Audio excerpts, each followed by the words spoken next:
ఈరోజు మనం చూస్తున్న భారత్ మెట్రోలు, ఇంటర్నెట్, స్మార్ట్ ఫోన్లు, యూపీఐ పేమెంట్లు ఇవన్నీ సాధారణం.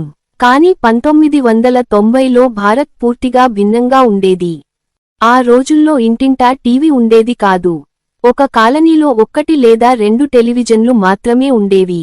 అందరూ ఒక చోట కూర్చొని దూరదర్శన్ కార్యక్రమాలు, వార్తలు చూసేవారు. ఆదివారం దూరదర్శన్లో వచ్చే సినిమా కోసం ఆసక్తిగా ఎదురు చూసేవాళ్లు. అప్పట్లో ఏటీఎం వంటివి లేవు. బ్యాంకుల్లో పెద్ద క్యూలు ఉండేవి. డబ్బులు పంపాలంటే మనీ ఆర్డర్, టికెట్ బుక్ చేయాలంటే స్టేషన్ దగ్గర పెద్ద లైన్ ఉండేది. ల్యాండ్లైన్ ఫోన్లు కూడా చాలా అరుదు. ఫోన్ కోసం సంవత్సరాల పాటు వేచి ఉండాల్సి వచ్చేది. ఎవరినైనా పిలవాలంటే పోస్టుమాన్ తీసుకొచ్చే లేఖలే మార్గం. ఒక లేఖ వెళ్లి చేరడానికి 4 నుంచి 7 రోజులు పట్టేది. రోడ్లపై కార్లు చాలా తక్కువ.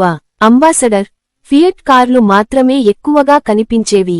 వెస్పా, బజాజ్ చేతక్ స్కూటర్లు, లూనా వంటి బండ్లు ఉండేవి. కానీ 1991 తర్వాత ఆర్థిక సంస్కరణలు వచ్చాయి.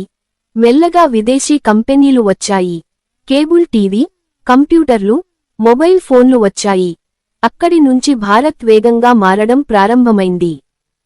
అలా లేఖల కాలం నుంచి లైవ్ వీడియో కాల్ల వరకు, క్యూల కాలం నుంచి క్యూఆర్ స్కాన్ల వరకు అంచెలంచెలుగా ఎదిగిన భారత్ ఇప్పుడు వేగంగా దూసుకుపోతున్నది. ప్రపంచంలో 4వ అతి పెద్ద ఆర్థిక వ్యవస్థగా భారత్ అవతరించింది.